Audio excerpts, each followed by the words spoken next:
Hi everyone, it's Miss Akvari in the library, and I wanted to tell you a little bit about this book, The Patron Thief of Bread, by the author Lindsay Eager. This book was really different than anything I'd read in a while.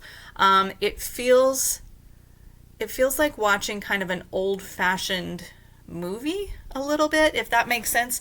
It is a little bit fantastical. It's a little bit historical fiction, but in this book, the main character's name is Duck, and when she was a baby, she was found floating in a river. And the people that found her were this group of kids who don't have parents. They're all orphans, and so they're sticking together, moving from town to town, doing a few little odd jobs here and there, but mostly stealing to be able to survive. And so when the story starts, Duck and her gang called the Crown, finally decide to stay in the town of Odiern for a little while. They find this old, broken down cathedral, big stone building where no one really goes, and they feel like that's a safe place they can be.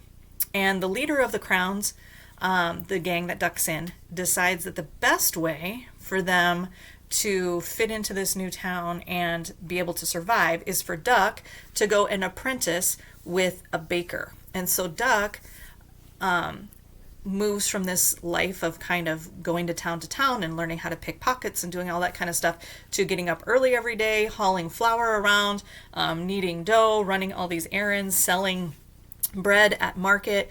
And her baker that she's apprenticing with, Griselda, kind of becomes the mother that she's never had.